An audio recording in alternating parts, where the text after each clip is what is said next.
வணக்கம், செல்வகுமார் பேசுகிறேன். இது செல்வகுமாரின் உழவன் விவசாயிகளுக்கான வானிலை ஆய்வறிக்கை. அதிகாரப்பூர்வ வானிலை அறிக்கைக்கு இந்திய வானிலை ஆராய்ச்சித்துறை அறிக்கையை பார்க்கவும்.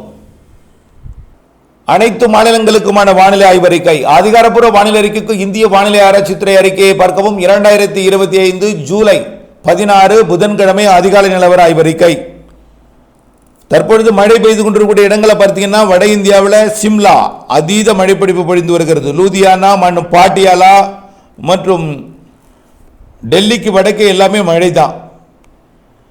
இமயமலை ஒட்டிய பகுதி உத்தரகாண்ட், இமாச்சல் பிரதேசம், பஞ்சாப், ஹரியானா மற்றும் சண்டிகர் எல்லாமே மழை தான். அடுத்தபடியாக பார்த்தீங்கன்னா, மத்திய பிரதேசம், உத்தரப்பிரதேசம், அரபிக்கடலோரம் பார்த்தீங்கன்னா மகாராஷ்டிரா, கோவா, கர்நாடகா, கேரளாவிலையும் தற்போது மழைப்பிடிப்பு தொடங்கி கொண்டிருக்கு. அடுத்தபடியாக பார்த்தீங்கன்னா, நிறைய மழைப்பொழிவை கொடுக்கக்கூடிய ஒரு அமைப்பு பார்த்தீங்கன்னா மேற்கு வங்கம் மற்றும் அதனை ஒட்டி உள்ள வங்க தேசத்தில் நிறைய மழைப்பொழிவு கொடுத்துட்டு இருக்கு. கொல்கட்டாவெல்லாம் கன மழைப்பொழிவு கொடுத்துக்கிட்டு இருக்கு. அந்த மழைப்பொழிவு அப்படியே வடகிழக்கு மாநிலங்கள்லையும் தீவிரமடைந்து காணப்படுகிறது. எல்லா மாநிலங்களையும் இப்போ அப்படியே பாட்னா, அதாவது பீகார் மற்றும் ஜார்க்கண்ட் பகுதிகளுக்கும் மழைப்பொழிவை கொடுக்க போகுது. தொடர்ந்து இது தென் மாநிலங்களில் மழைப்பொழிவை தீவிரப்படுத்த போகிறது. வங்கக்கடலில் உருவாகி இருக்கக்கூடிய இந்த காற்று சுழற்சியானது படிப்படியாக வடக்கு ஆந்திர கரையை நோக்கி நெருங்கும். இதற்கு முன்னாடியே வட இந்திய நிலப்பகுதிகளில் 2 நிகழ்வு இருக்குது. ஒன்று பாகிஸ்தான் எல்லையோரத்தில் ஒரு நிகழ்வு, பாகிஸ்தானுக்குள்ளே நுழைஞ்சிருச்சு. அது பஞ்சாப் வழியாக பாகிஸ்தானில் நுழைஞ்சிருச்சு. பஞ்சாப்லாம் அதீத மழைப்பொழிவை கொடுத்து வருகிறது. அடுத்த நிகழ்வு பார்த்தீங்கன்னா, தற்பொழுது பீகார் மற்றும் அதனை ஒட்டியுள்ள மேற்கு வங்க பகுதியில் நீடித்து கொண்டிருக்கு. இந்த 2 நிகழ்வும் வடகிழக்கு மாநிலங்கள் தொடங்கி பாகிஸ்தான் எல்லையோரம் வரைக்கும் இமயமலை பகுதிகளிலையும் அதனை ஒட்டியுள்ள சமவெளி பகுதிகளிலையும் கங்கை சமவெளி பகுதிகளிலையும் மழைப்பொழிவை கொடுத்து வருகிறது. இப்போ புதிதாக உருவாகியிருக்கக்கூடிய வங்கக்கடல் நிகழ்வு ஆந்திர பிரதேசத்தை நோக்கி நகரும் பொழுது 16ஆம் தேதி மாலை இரவு, இன்றைக்கு மாலை இரவிலிருந்து தென் மாநிலங்களுக்கு மழைப்பொழிவு தீவிரமடைய போகிறது. ஆந்திர பிரதேசம், ஒடிசா, தெலுங்கானா, மகாராஷ்டிரா, கர்நாடகா, தமிழ்நாடு, கேரளா, புதுச்சேரி, காரைக்கால், மாகே, ஏனாம் எல்லாம் மழைப்பொழிவு தீவிரமடைய போகிறது. 16ஆம் தேதி இன்றைக்கு மாலை இரவு சென்னை உள்ளிட்ட தமிழ்நாட்டின் வடகடலோர மாவட்டங்கள், வட உள் மாவட்டங்களுக்கும், திருப்பதி மற்றும் நெல்லூர் உள்ளிட்ட ஆந்திர பகுதிகளுக்கும், குப்பம், சித்தூர் அனைத்து பகுதிகளுக்குமே இன்றைக்கு தீவிர மழைப்பொழிவு தெரிகிறது. நாளை 17ஆம் தேதி இதே போல படிப்படியாக கேரளாவிலும் தென்மேற்கு பருவமழை தீவிரமடையும். அப்படியே தமிழ்நாட்டிலும் மழைப்பொழிவு பரவலாகும்.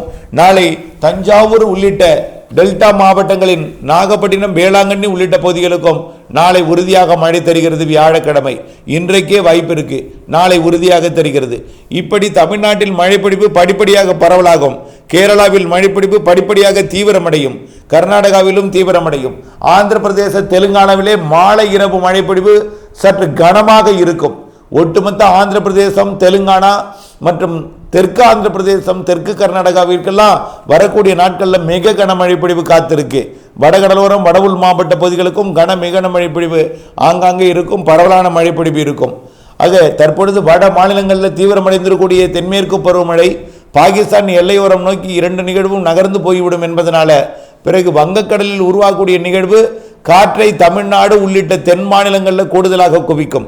இதன் காரணமாக தமிழ்நாடு, புதுச்சேரி, காரைக்கால், கேரளா, மாகே மற்றும் கர்நாடகா, கோவா, மகாராஷ்டிரா மற்றும் தெலுங்கானா, ஆந்திர பிரதேசம் உள்ளிட்ட தென் மாநிலங்களில் தீவிரப்படுத்தும். வரக்கூடிய 19ஆம் தேதியிலிருந்து தென்மேற்கு பருவமழை கேரளாவிலும் கர்நாடகாவிலும் தீவிரமாகும். 19, 20, 21, 22 தேதிகளிலே கேரளா, கர்நாடகா மற்றும் தமிழ்நாட்டின் மேற்கு தொடர்ச்சி மலை மாவட்டங்கள், அணைகள், நீர்பிடிப்பு பகுதிகள், காவிரி நீர்பிடிப்பு பகுதிகள் மற்றும் மைசூரு, பெங்களூரு உள்ளிட்ட உள்பகுதிகள் மற்றும் அனைத்து தமிழ்நாட்டின் கர்நாடக எல்லையோர மாவட்டங்கள், கர்நாடகாவின் தமிழ்நாடு எல்லையோர மாவட்டங்கள், ஆந்திராவின் தமிழ்நாடு எல்லையோர மாவட்டங்கள், தமிழ்நாட்டின் ஆந்திர எல்லையோர மாவட்டங்கள் என்று 2 மாநிலங்கள் சந்திக்கும் இடத்துல நிறைய மழைப்பொழிவுகள் காத்திருக்கு. தென் மாவட்டங்களின் தமிழ்நாட்டின் தென் மாவட்டங்களுக்கும் மழை இருக்கு. வரக்கூடிய 19, 20, 21, 22 தேதிகளில் கண்டிப்பாக தென் மாவட்டங்களுக்கு மழைப்பொழிவை கொடுக்கும் வகையில் வானிலை அமைப்பு அமையும். தென்மேற்கு பருவமழை தீவிரமாகும் பொழுது பாலக்காட்டு கணவாய், ஆரியங்காவு கணவாய், ஆரல்வாய் மொழி கணவாய் சாரல் உள்ளேயும் வந்து கொடுக்கும். கடலோரம் வெப்பச்சலன இடிமழை பொழிவையும் கொடுக்கும். இதனிடையே வட மாநிலங்களில் தீவிரமாக இருந்த காற்று சுழற்சிகள் மிக வேகமாக நகர்ந்து சென்று விட்டாலும் புதிய புதிய நிகழ்வுகள் வங்கக்கடலில் உருவாகி வட மாநில பகுதியை நோக்கித்தான் பயணிக்கும்.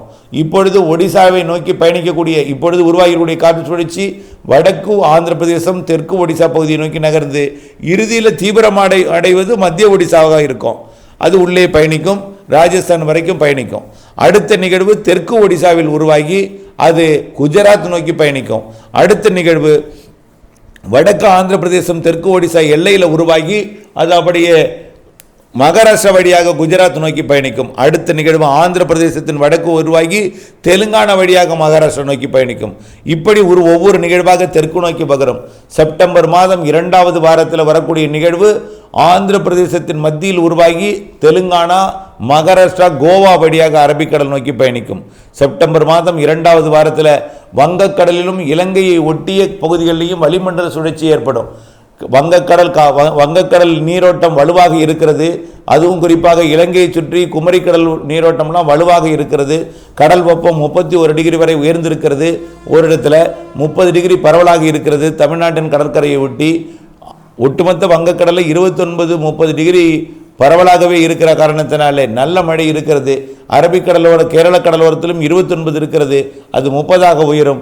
ஆகவே நல்ல ஒரு கடல் வெப்பம் இருக்கிற காரணத்தினாலும் நீரோட்டம் எல்லாம் சாதகமாக இருக்கிற காரணத்தினாலும் படிப்படியாக தென் மாநிலங்களுக்கு மழைப்பொழிவு தீவிரமாவதற்கு சாதக கடல் நீரோட்ட கடல் வெப்பம் இருக்கிறது என்பதை அறிவிக்க கடமைப்பட்டிருக்கிறேன். கண்டிப்பாக படிப்படியாக பெய்யாத மாவட்டங்களுக்கும் பெய்யாத மாநிலங்களுக்கும் மழைப்பொழிவை தொடரும். வரக்கூடிய செப்டம்பர் 2வது 3வது 4வது வாரம் மற்றும் அக்டோபர் முதல் 2 வாரத்தில் சிறப்பானது ஒரு மழைப்பொழிவை கொடுக்கும் என்பதில் மாற்றமில்லை. அதற்கு முன்பு நிறைய மழைப்பொழிவு இருக்கிறது. தமிழ்நாட்டின் பெரும்பாலும் வடகடலோரம் வடவுள் மாவட்ட பகுதிகளிலையும் கர்நாடகா ஆந்திர எல்லையோர மாவட்ட பகுதிகளிலையும் நல்ல மழைப்பொழிவை கொடுக்கும். அதற்கு அடுத்தபடியாக டெல்டா மத்திய மாவட்டங்கள், அதற்கு அடுத்தபடியாக தென் மாவட்டங்களின் வடக்கு பகுதி, அதற்கு அடுத்தபடியாக தென் மாவட்டங்கள் தென்கோடி பகுதி வரைக்கும் இருக்கும் மழை.